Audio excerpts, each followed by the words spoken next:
All right. Well, happy Friday to everybody. It's so good to see all of you with us today.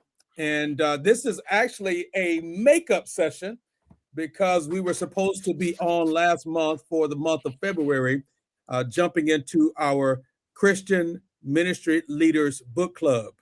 But as ministry leaders, we had to make an adjustment. And so here we are in the month of March. You're going to get a double dose. You're going to get us here today, and then we will jump right in at the end of this month as well.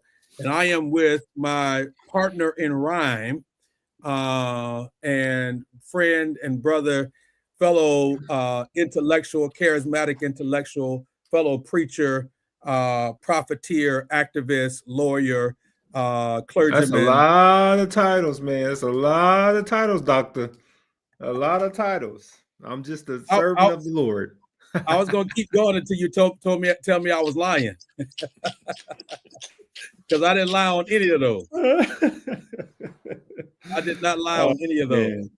Yeah, Yeah, yeah, yeah. I just like fellow book nerd, man. That's our man. We just love books, love reading books, we and do. that was the impetus for this whole thing, man. It's not even that we love books; it's that we love learning Yeah. and the idea of critical thought. And in this case, books are one of the ways that we're able to do that. Yeah. So really, really thankful for that. It's interesting because this is our second year now, in this space, and man, it's been fun. It's been Hmm. interesting to see the number of people that have interacted with us on multiple platforms and have engaged in some ways in what we're doing. And Mm. man, I'm thankful for it. I'm thankful for the dialogue. I'm thankful for the learning and all of those things. This is a picture of let me see if I can get it in here.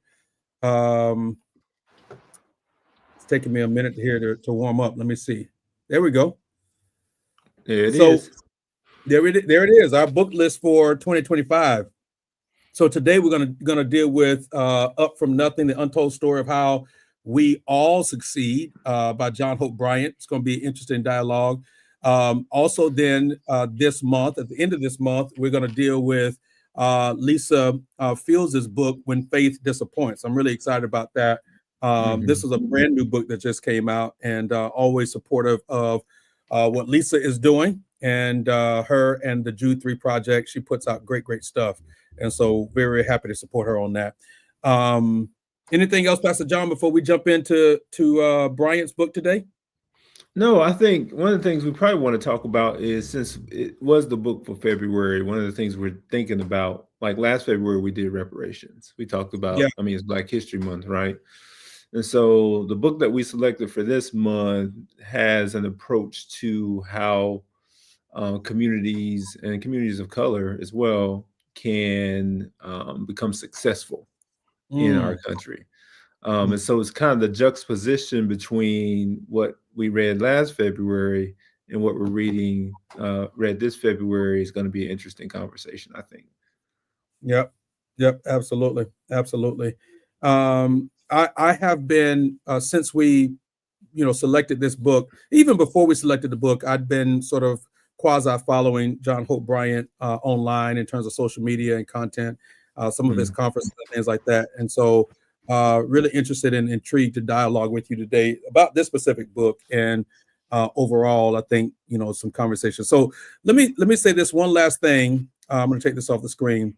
Uh, Pastor John and I are very clear this year as we have selected certain books and as we approach this. Um, a book club is designed for critical dialogue. It's Yeah. designed for commentary. It's not book clubs are not designed to be a rubber stamp on an idea or on the ideas of a book. It's supposed to have critical dialogue about what we read and discern from the book. And we also Mhm. recognize that a lot of that is subjective. So somebody else may leave our book club and radically disagree with what we have hypothesized, or even he and I at points may have a little bit of a divergent view or a different perspective. And Yeah. that's okay, because that's what a book club is about. And so Want to lay that out there as we get ready to jump into this today. But also, there's some other books coming up this year that we know already that there's some things we might fundamentally disagree with in those books, and we still chose them because we want to raise dialogue and raise conversation in that regard. So, anything else you want to say about that, Pastor John, before we jump in? No, I think we're good, man. That was good. That was good. All right. So let's do an overview. Let's do an overview of the book. Up from Nothing. In some ways, I felt like the book was somewhat autobiographical. Yeah, for sure. Yep. For John Bryant, it shared, some of his story, and in some ways, it was kind of cool to to see or to read rather. Yeah. How he arrived where he arrived and some of the behind the scenes. Yeah, and I mean, some people may not know, but he's a guy from South Central Los Angeles who grew up in poverty, and as a result of various things that have happened in his life, he is a very wealthy, very successful Black man now. And so I guess he wanted to share his story, but also share what he feels like is his hope for America, not just America generally, but also Black Americans as well. Yeah, yeah. And to be clear, I unapologetically think he's called to the space that he's in, and has a passion for that. I have been. I'm a huge fan of. I'm giving him a shout out on here. I don't even know if he watches this or will watch this. If somebody knows him, tag him on it. I'll also let him know that I gave him a shout out. I'm a huge fan of Pastor Lee Jenkins. He has been creating conversations and content around wealth creation, finances, money, and particularly from a faith perspective. But Pastor John, I have been actively looking for alternative voices to Dave Ramsey and Crown Financial. I think they they have a legacy of good work, have a legacy of impactful work. But I think there should also be other spaces, especially diverse voices, in this space around finances and urban economics and the reality of what things like gentrification and housing discrimination and other things historically have done to lead communities of color where they are. Yeah. So I was reading this book, coming into this book, thinking, man, is he going? Is this the? Is this the guy? Is he one of them? It's almost like this. Is this the one, or should we look for another? Right, look for another. That's the question. Is that the one, or should we look for another one? Yeah. And you're going to answer that question. I Go on, throw me out there under the bus. Thank you very much. I love you. Let's deal with that. I'm gonna answer the question when we get to chapter 4. How about that?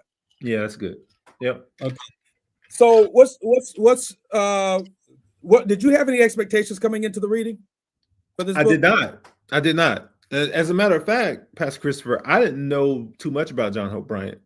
Hadn't been on my radar very much. You know what I'm saying? So this is probably my first encounter with hearing especially autobiography from him, kind of hearing where he grew up and stuff. So that was cool. That was good. But no expectations, man. I came in with none at all. Okay. Yeah. All right. Awesome. Yeah. So he opens up in the introduction, kind of laying the framework for individuals that possess the qualities that they believe that make America exceptional. He says they were hooked on freedom and making their own way in their own terms. They had a capacity for reinvention. They had an up from nothing grit in I am all I need to make it happen attitude towards success in life. These type A personalities believe in America as the only place where they could reinvent themselves, make their own way on their own terms, be free. And then he says, as for me, I am not sure that my bottom to the top story would have been made possible in any place but America, race limitations and discrimination factors included. America is the only place where the belief in yourself is enough to succeed, to create future you seek. Everywhere else, you have to believe in something else, like a king or a social system. In America, we have the freedom and opportunity to determine our own success. This book is about possibilities. The only question is, do you believe? Now, Um, Pastor Christopher. yeah. Now, I know you read that, but when you read America is the only place where belief in yourself is enough to succeed to create the future you seek, what did you think about that particular statement? My immediate response when I read that statement was, I don't know if I agree with that. That was my Okay. immediate response. Okay. Okay. Yeah. Yeah. Yeah. When I saw that, I was like, well, there definitely are several factors when it comes to success and creating the future you seek. So I was going to see how he dealt with systemic issues, because I think that ignores them on its face, the statement on its Yes. face. But I wanted to give Yes. him the benefit of the doubt past introduction to go through the 6 chapters and see if he deals with it at any level. I think the other thing that rubbed me the wrong way about that statement or that idea is, um, I know I'm getting into murky waters here now, but American exceptionalism, Mm-hmm. um, that discredits the vitality of other continents, nations, And countries. culture. Yeah. Yep. Yep. Yeah. So man, it's how you build a dam before you get to the rest of the book. Like I felt like he was in introduction, he's building a dam and Yeah. like a barrier for me. And now I'm testing you. I'm like, all right, man, who are you? Because you're talking crazy right now. Because he said Africans were brought to America because they were agricultural geniuses with insane work ethic. And I was like, is that? I don't understand. That sounds a little bit revisionist to me. Like Not a because little bit. I Not a little mean bit. because they were agricultural geniuses and had work ethic. What? Yeah. So here's what's interesting, right? So I'm reading the book, and to your point about revisionists, right? Mm-hmm. Especially in light of many of the things that we hear circulated today. Let me tip our hand. Let Mm-hmm. me, well, you know what? I won't even speak for Pastor John. Now tip Let our me hand. tip my hand for anybody that's watching this so you don't get twisted on this. We are not bidding salute to any political party. We are wrestling with ideas. He and I are unapologetically African American. We recognize and affirm that race has played a major factor in many of the systems of our nation, as contrary to what anybody else would want to say to you, right? And yes, there have been advancements racially and culturally. Mm-hmm. Um, to the people that may listen to this who say, why, when do we stop talking about it? We stop talking about it when we face the truth of it. Mm-hmm. And to be candid, America still hasn't faced the truth of it. Mm-hmm. I've got lots and lots and lots of reasons why I arrive at that conclusion. I'm speaking on behalf of myself. So when you hear me talking about this is not me bashing any political party at all. This is me speaking truth to the ideas that I'm conveying solely.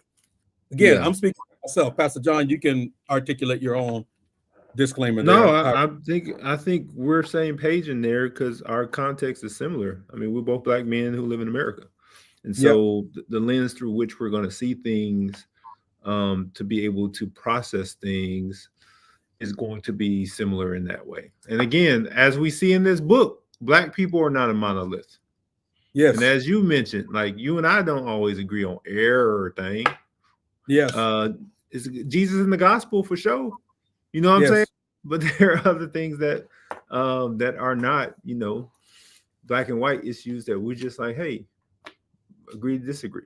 But for as black men, we still have to process things together. And Yes, sir.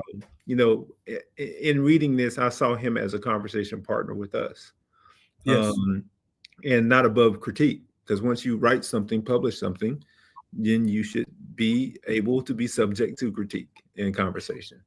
Absolutely. Yeah. Here's where I'll give him some credit, which I think is a historical thing that we have not acknowledged. And I think he's Mm-hmm. raising the point. I think he's rightfully raising the point.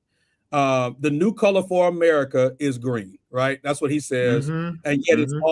it's always been green. So Mm-hmm. when you think about this, and to his credit, he does not deny racism, right? He does not deny that. He affirms it. No.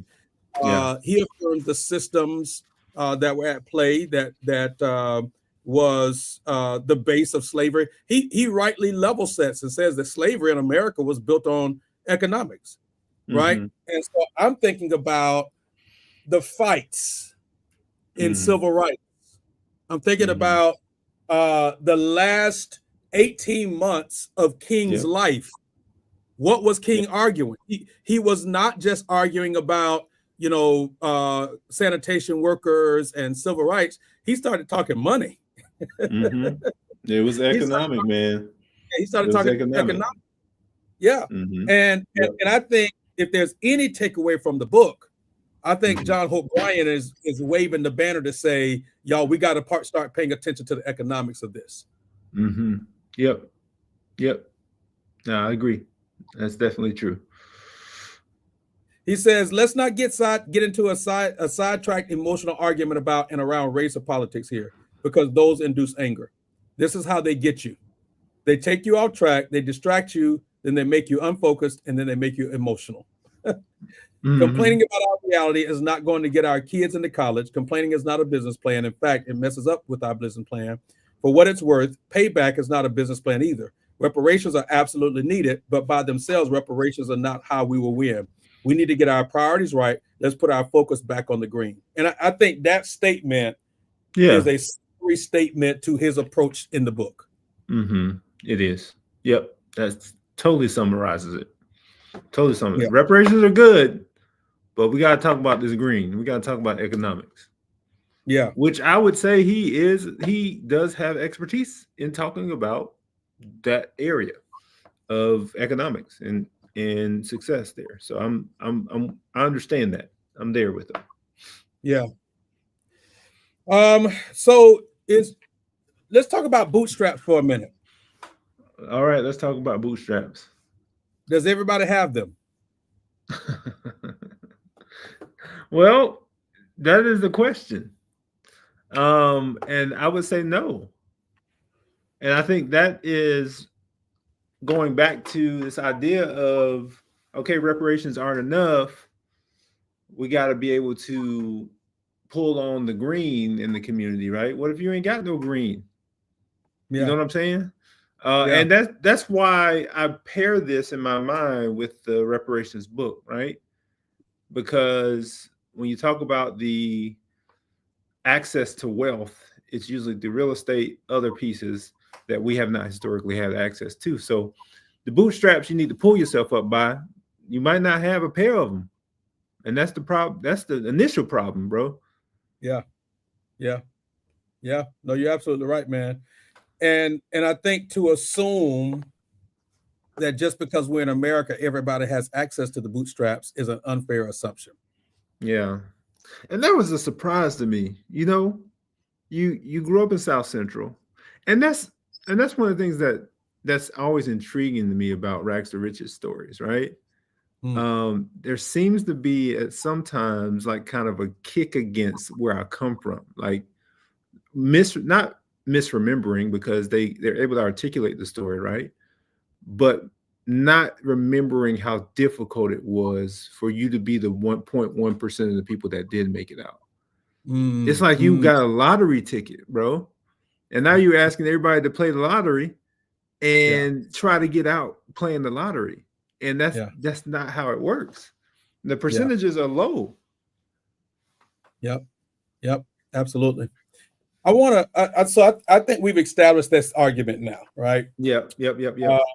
I would love to do something a little bit different than we normally do, Pastor John. I want to go ahead and let's jump over to chapter 4. Let's maybe spend the balance of our time unpacking these 5 pillars of success. Okay. That works. Unless there's something prior to that you feel like we need to address first? No, we can leave that stuff alone, man. Let's go to the 5 pillars. Let's go to the 5 pillars. I know my Let's brother well enough to know he's still thinking about something, y'all. It's gonna come back up later. Whether let's on let, whether let's on go this where live, let's go where the chapter should have actually spent time talking about these 5 pillars, because the whole book could have been chapter 4 broken into 5, 6 chapters. So yes, let's do that. yeah. I ain't So bitter at all about reading other chapters.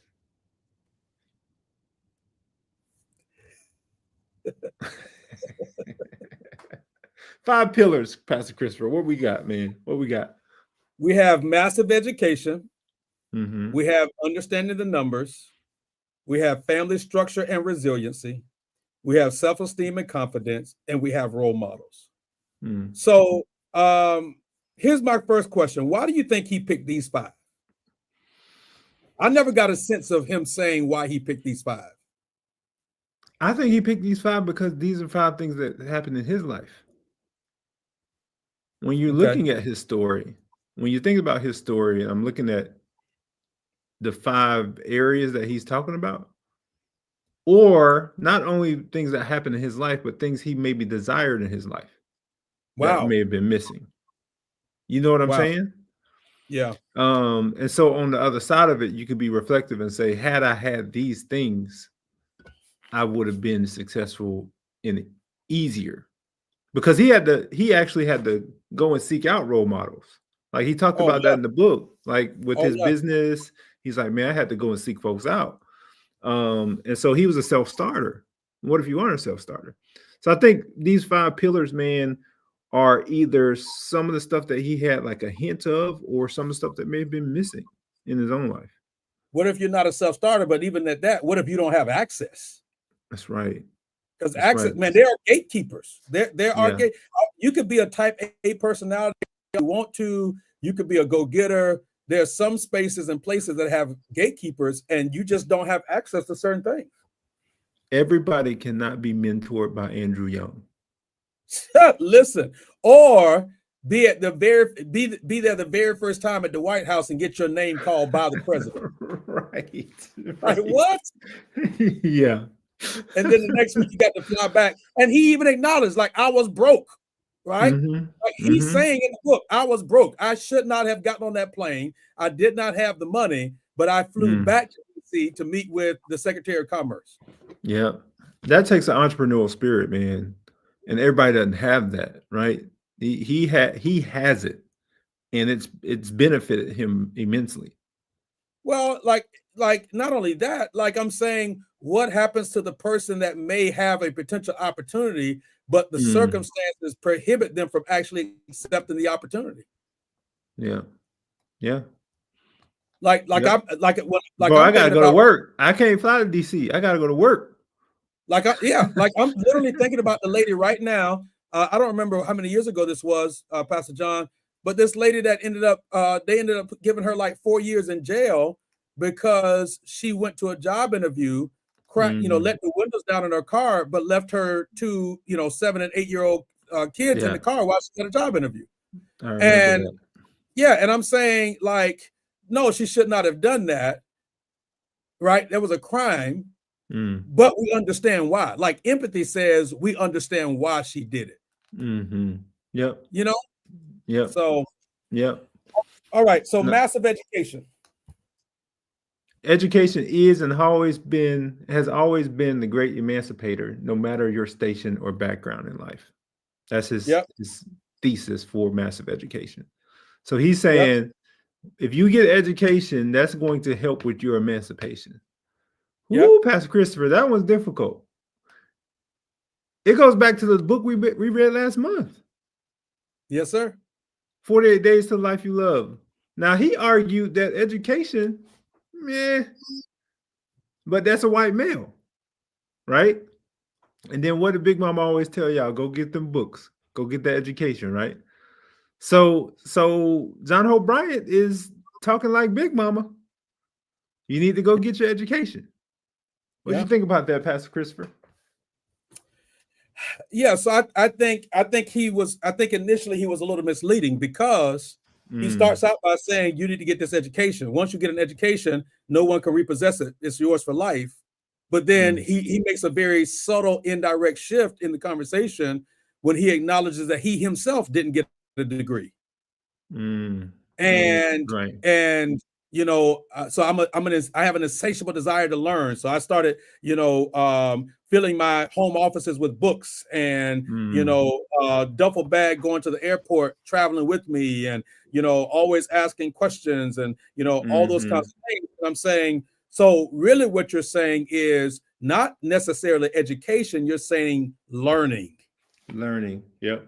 What you're really Because saying is learning. when people hear education, they think I'm going off to get degrees. But suitcases full of books is not education in that sense. It's Correct. be a lifetime learner.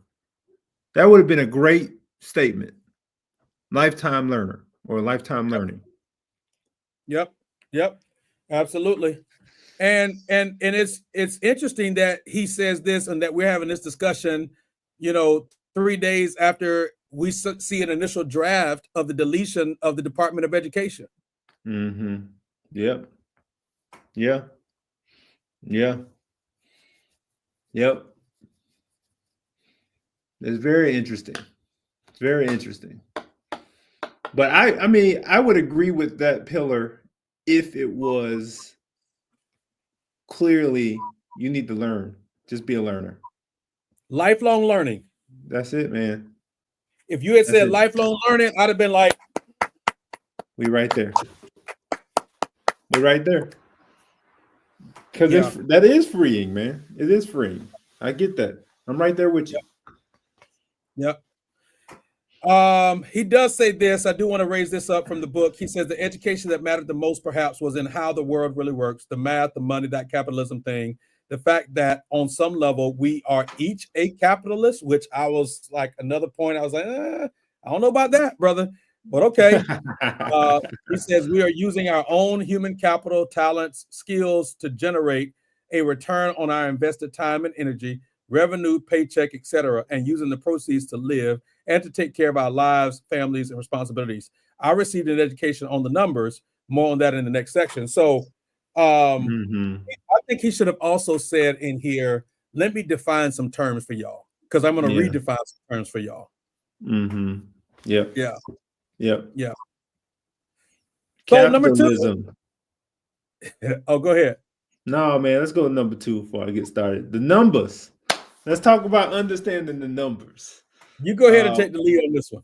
he said, while not understanding how money, economics, and the numbers work is a real problem for everyone today, it was an absolute death knell crisis situation for former slaves back in 1865. So he goes through kind of the historical reality of the Freedmen's Bank that they covered in the book reparations book. Yeah. It talked about how not understanding money is what led to our ancestors not necessarily thriving economically. Now, historically, I'm not sure that's the case in terms of what they were promised versus what happened in being pillaged for their money once they got money from the government. And so it wasn't a lack of understanding that caused them to lose their money. And I think when he mentioned that as being kind of the death knell for former slaves, it was like, no, the bank wasn't created to teach them anything. The Freedmen's Bank was created for them to put the money in there, and then the Freedmen's Bank took their money and stole their money. So again, some of it is just a little bit too revisionist for me. Now, the general premise of understanding the numbers and money, It's I'm critical. right there with you. It's Just critical. just don't put you're not a historian. Just stick to economics. Here's what I want you to do: stick to the economics. Yeah. Yeah. Talk to him about the numbers. Don't Yeah. talk to him about the history because up until now you've been striking out. So Over. So he's doing in his book what people do when it comes to money. Mm, You go and talk to your barber about money. mm, That's not the person you need to be talking to about money, right? mm-hmm. You go and you talk to your uncle's cousin who just started doing taxes, Yep. right? That's not the person you need to talk to about money. So he's arguing a point, and to what you're saying, I'm with you on the principle. Understand the numbers, Yep. make that argument. But then you have enough relationships. You being John Hope Bryant, you have enough relationships in the world that you could call somebody that is a expert in history that's not going to revise it to give you Mm, context and real actual information, historical proof that mm. then substantiates what you're saying without having to revise the history that we're reading. Talk to me about the Freedmen's. Talk to me about the Freedmen's Bank. Friend. Friend Yeah. talks to him about it. Now you write, man, here's why we need to understand the numbers because people stole the numbers from us. Yes. And like that's a totally different way to approach it. Now I'm Yes. listening to you on the economic piece because you got the history piece right. Yes. But now I'm like, now you blaming us Yes. for what's happening, and now you want to talk to us. It's like, all Yeah. right. Yeah. Again, a great pillar. I think it's a great pillar to understand economics and the numbers. The Yep. approach, again, was problematic for me. And I can tell you, Pastor John, as a person who has written books, the amount of work that it takes to make it accurate, you gotta put that work in. Yeah. You cannot just pick up your phone and press the record on the voice memos, Mm. uh, and you're sitting in your car, and then that voice memo, you turn it into your administrative assistant, they type it out, and then that's your chapter. Right. No, you got to do some checking, right? Which, let me just say that I was disappointed that there were not more footnotes and references Mm. in the book. Well, When I yeah. left the book, when I finished the book, I'm like, where's the bibliography? Where's the reference section? You turn Right? into the back, like, what's where is it? Yeah, yeah, Yeah, yeah. that's always a flag for me in terms of like, not that you have to have a Tim Keller-esque uh, set of end notes or footnotes, right? But No, at the same time, man, you gotta have something, some kind of sources, yep, yep. something. So, Like he could have easily have said, from a historical standpoint, Malcolm X, Martin Luther King did not agree on but here's where they did agree on mhm, economics, right? mhm, mhm. And you could have walked Economic, through end of King's life, how he turned towards economics. You could have talked about Malcolm X, like that would have been boom, boom, boom, boom. Okay, everybody agrees it's the economics. Now tell us, man, who's built himself wealthy. Tell us what that looks like. yes, sir. Like he there's so many things that I think he didn't include in here about these sections. To your point, like each one of the pillars should have been a chapter on its own, right? So when you start telling me understanding the numbers from somebody in your seat, Mr. Bryant, I'm expecting now you're supposed to pull back the covers on, the stock market. You're supposed to pull back the covers on understanding investing. You're supposed to Right. pull back the covers on understanding, lessening the tax burden, because when people of color do become wealthy, they still have a higher tax burden than other communities. So why is that? We don't understand the numbers and how to make that work. And I'm not pretending to know all of that. I'm simply saying that at least at a periphery level, I understand that those are some of the determining factors. Understanding numbers, you didn't talk about that. You cannot title your book Up From Nothing and not show people how to get out up from nothing. I got 5 pillars. Okay. How do you go about doing this? It wasn't there. And to your point, like people, yes, Dave Ramsey has a set of things that he wants people to do, but this is an opportunity for him to step in and say, all right, here's how we are going to understand the numbers.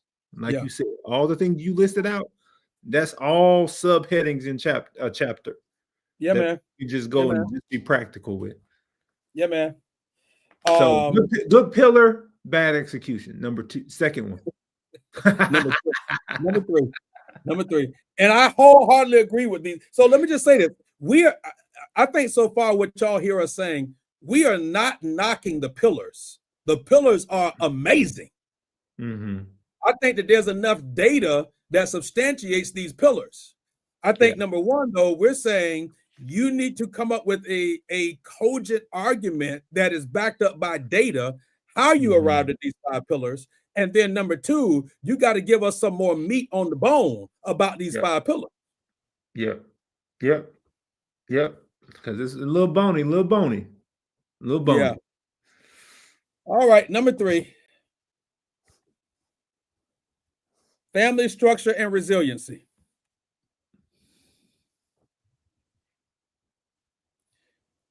So he says, let me get there. All right. So a strong family structure means everything, especially at certain times in your life. And then he talks about himself a little bit and goes through his own story, Mm-hmm. and all of that. That's a lot of autobiographical information there, and Mm-hmm. and that was it. The whole thing was talking about his story. Uh, it was like, hey, here's how my family was resilient, or uh structure was strong but not so strong but also strong. So he talked about his mom, talked about her life plan and all that good stuff. But again, man, it's like, I want to know more about you, but help the people. Yeah, Help the yeah. people. That's all. And let me tell you what this did for me. I This book was going to be, at least for me, the catalyst to determine, okay, there's another swath of other books that he's written. Mm-hmm. Mm. Does this become the catalyst to say, let's go read the others? Mm. And Mm. and now I'm nervous about that. Yeah. Yeah. Now I'm nervous about I would be too, man. I would it. be too. So that's family, man. Can we talk about self-esteem and confidence? Yeah, because we got two more. So we got self-esteem and confidence, which I Yeah. feel like first four chapters were it's on self-esteem and confidence. Yeah, I know, man. I You can know. do this. Come on, you can make this happen. And we're like, okay, good. Thank you for, like, really, that should have been the introduction only. Mm-hmm. And Mm-hmm. then the substance once we get into chapter one. But he spends the entire, book, really, introduction, chapters 1, 2, 3, and then even really chapter 6, because when he started talking about our mental upgrade as a nation, is all about Mm-hmm. self-esteem and confidence. Yep. It is. It sure is. So that one was also pretty light and skinny. Uh And then number 5 is about role models, Role models. Yeah. Yeah. which, again, somewhat autobiographical. Yeah. And He said, I think, y'all Negroes need better role models. That was the bottom line. The groups that this is how he said it in a more intellectual way. The groups that have been systematically left behind need better role models. But in his mind, he said, y'all Negroes need more better role models. there goes Pastor John, ladies and gentlemen. Oh, that was funny. Because There goes. he went through the trope of, we like rap stars and NBA players. We need better role models. I was like, oh, there we are. That's where we are. And I agree. Listen, I agree we need role models and better role models. But if I read that paragraph could have come from Dave Ramsey and Yeah, not John Hope Bryant. yeah, Like, it could have been a white male saying the same thing. You know what I'm yep, saying? yep. Um, Again, it's how you say something, not what you say. Because when you're talking to your own people, and white folks are gonna read this. And they're gonna be like, oh, exactly what I'm saying. They all like rappers and NBA players. Tell them their business, John Hope Bryant. As opposed to saying, man, there are real tangible role models in your community that can bless your life every day. Like something to that effect without downing the fact that culturally and historically we've had successful people in entertainment and in the arts. Like Yeah. it ain't just NBA players, it ain't just the rappers. Like Harlem Renaissance, we've had success across the board, but you're honing in on these two areas. Yeah. Yep. Yep. Sorry, I had to get on my soapbox. I'm not disagreeing with you at all. And listen, I And agree with him. Who you become depends on who you hang around. I'm right there with that's you. Bible. That's actually Listen, that's Bible. scripture. That's scripture. Evil company corrupts good character. I get Yeah. it. I Yeah. get it. Yeah. Again, it's just how you say it. It's how you say it. That's all. Yeah. And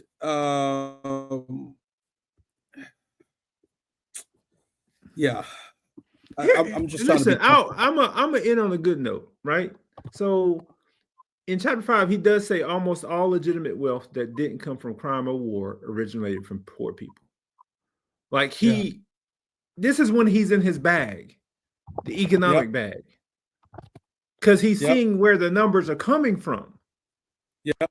And even when I'm watching him like on like YouTube or other channels, I saw him on Cam Newton. He's spewing out the economic numbers. He's like, "Hey, our consumer buying power in our Yep. country is second to none." That's when you're in Second. your bag. Stay in your bag. Leave the history to Jamar Tisby and others. Yes. Yes. So that's my closing You salvo. I think that he you gets need it. mentors for these other areas. Yeah, exactly. Practice what you preach. But on the economics, I listen. I'm good. I think he's good there. It's just historical pieces, man. As a couple of guys who have read history, love history, and read from historians, that was the disappointing piece. I want to be. So first of all, I 100% with everything that has been said so far, but I want to be gracious in some way and say you and I are pretty exposed readers, thinkers, leaders. We've been fortunate to get bachelor's and advanced postgraduate degrees. Um, we both have multiple bookshelves in our offices, at home, and at work. We've got Kindle app. We've got access to professional development, access to more learning, access to great thinkers. So I'm thinking about the persons that may not have access to that and how they might perceive this book. Mm-hmm. Uh, and I think part of the reason why you and I are approaching this way is because somebody that's not been exposed to this book or might been exposed to what we've been exposed to, they pick Mm-hmm. this book up and they read it. First of all, the history is not accurate, so that's a concern. Secondly, do they walk away with more hope than they did before they picked the book up? Mm-hmm. And I'm not Mm-hmm. sure if they do or not. Yeah. Right? Yep. Like even like the point here about having mentors. So I'm gonna give a quick shout out to another book that I read. Uh, Randall Pickett, Jeffrey Robinson, Felena Patterson. They wrote a book called Black Faces and White Spaces. Mm-hmm. Uh, and there's another one that they wrote called Black Faces in High Places. And in both books, it's a very practical, step-by-step recommendation of how do you get the mentors. I like So, that. so if I'm John Hope Bryant, I'm including in this section about mentors. So how do I get them? Mm-hmm. Not just Yep. that I need them, like how do I get them? What are wisdom steps that I should be taking to get access to these mentors? What questions should I be asking? How do I get the appointment? How do I leverage capital? How do I leverage collaboration, relationships? How do I leverage networking? All of those things matter. And to the person that's not been exposed to that, that may not be the type A, that may not be the go-getter, they don't know to be thinking like that. So if you're writing this book saying to them they need mentors, how do I get them, sir? How do I get them? How do I get them? Yep. Yep. Okay. Beyond the motivational speech of confidence, how do I sustain the confidence? Because you can't come and inject me with this every morning. I need something bigger than that to sustain me. That's Why didn't good, you man. talk about vision? Right? Yeah. Why did you talk Yep. about resilience? Yep. Those kinds of things that would have put some more meat on this bone. And I think that's where the book misses it. Yeah, I think I so too. love the principles of it, but I think Yeah. it misses it in terms of the delivery and the context. As to some degree, you're thinking, okay, we need to be protective of folks who may not have the scope of reading, learning that we have, because when you pick up the book and you read it, you like, okay, bootstrap, okay, Freedman's Bank, we didn't handle that right, all those things, and now you're Yep. internalizing those things historically, and it shapes the color and the lens in which you see stuff. So I think being protective in that way is fair. It's fair. Yeah. He says here at the end of this chapter, he says, education, the numbers of money, family structure, self-esteem and confidence, and role models, these are the factors that determine success or failure on an individual level, as well as within a neighborhood, a community, a town, a state, and a country. Stop right there. Justify that statement. I'm not even saying I disagree with you. I'm saying justify it. Don't just say it, justify it. Yep. Because individual, neighborhood, community, town, state, country. That's a large claim.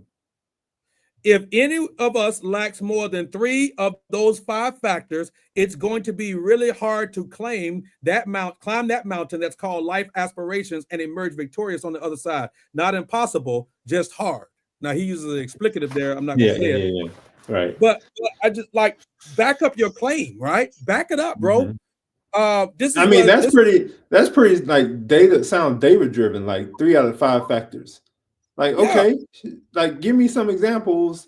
Give me a case study of somebody who has those 3 out of 5 factors, or you know what I'm saying? Like, I think that was just like I made these up. Let me just say 3 out of 5. That's like over 50%. Yeah, so my background. One of the things that I used to do, Pastor John, I was in higher education. You couldn't make statements in higher education without some data. So I'm reading this and I'm waiting for him to say something like, "Hey, this think tank did a study and ... and they arrived at these factors, right? I'm waiting for him to acknowledge the research of the 40 developmental assets from the Search Institute, right? That we learned and had conferences about and studied about, and these 40 assets, and based on what we've discovered about youth and resilience in these 40 areas, and prevention even, right? That these young people need these supports, these strengths. Some of these factors are external, some of them are internal, et cetera, et cetera, et cetera, et cetera. I'm waiting for the research. And I'm like, you can't just throw out these statements and not be able to back it up. You expecting too much, man. I just stick to the numbers. That's my bottom line for John Hope Bryant is do the economic thing. That's it. That's okay with that being your thing. People need it. Because he's definitely passionate about it. Yeah, for sure. Translate that passion, though, into some practicality. Yep. That's all. Yep. Or maybe he just don't want to give away his secret sauce. He may have a class online or something. Wow. Because if I give it to you in the book, why do you need to pay me for consulting? Capitalism at its best, huh? And this is the Christian Leaders Book Club. When we read books that we're not always going to agree with, but they definitely expand the conversation, right? I will say this: I did leave the book. One of the things that I said, it did make me reflective of my own mindset Mm-hmm. and Yeah. methods around the green. Right? Mm-hmm. What do I need to be thinking about? What do I need to be doing? What pivots do I need to make, if any? Right? Yeah. So yeah, Yeah. I did. By the way, though, love. I loved hearing the story about Atlanta. That was fun to read. Yeah, it was pretty cool. Yeah, it was. It was a good That's one. in your home state. ATL, that's my people's. And that was pretty good historically because it was about economics. But guess what? Here's what's crazy about that. Probably to your point, he probably was able to go sit down for hours and talk to a Hmm. direct source like Ambassador Young. Andrew Young, like you getting it from the horse's mouth now, because Young was in the middle of all of that. All of it. All of it. That's what you just said. Like pull from the people who know, and then use the information that you get. Don't just Yeah, make man. those assumptions. Yeah, man. According to dot, right? Facts. Facts. Yep. Yeah. So I'm glad I read it because it forced me to be critical in my thinking. I just it left a lot to be desired. Yeah. Yeah, it does. He told y'all to stop protesting in them streets and do business in the suites. He went preach on you. I'm gonna leave him alone, man. What we got next month, Pastor Christopher? We've got Lisa Fields. When faith disappoints.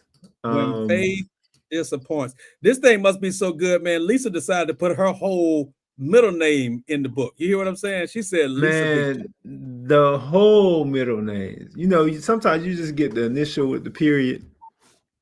She said, "I'm gonna go whole middle name now. That sets us up. This is gonna be something good if you go to whole name." Yeah. And I think it's important to understand the mantle that's on her life, right? And her Mm-hmm. story and background, which we'll deal with that next month, or excuse me, deal with Yeah, that this month, in this month. But I'm excited. I'm excited to finish this book. Excited to finish yeah. this book. No, that'd be great, man. That'd be great. So those of you that are watching this right now, we're live on YouTube on 2 different platforms. We're live on Facebook, 2 different platforms. We're live on LinkedIn. Go to the profile of this video. There's a link in that profile where you can join our email list, and that way you can get updates on what we're doing and what's going on and how we're moving and all those kinds of good things. You can see the list of books there. Our email list, we will actually email the books to you for you to take a look at that as well. So we'd love to have you join in on our community. We've got a few hundred people, I think, that are in there, and the list is growing, and we're thankful for that. So join us, be a part of it. Follow Pastor John. His social media is there at the bottom of the screen. Follow me. My social media is there at the bottom of the screen. And you're not just following us for the sake of following us. I believe that we've got something to say, and your life gets better when you're following the right people. As John Hope Bryant says, you need mentors in your life. That's a good way to give them some props for saying mentorship. We're gonna leave it at that. Yes. Happy Friday, everybody. We will see y'all actually in 2.5 weeks. In 2.5 Yep. weeks, we'll be right back talking about when faith disappoints. Disappoints. Lisa Victoria Fields. It's gonna be great. Blessings. All See right, see y'all y'all. later.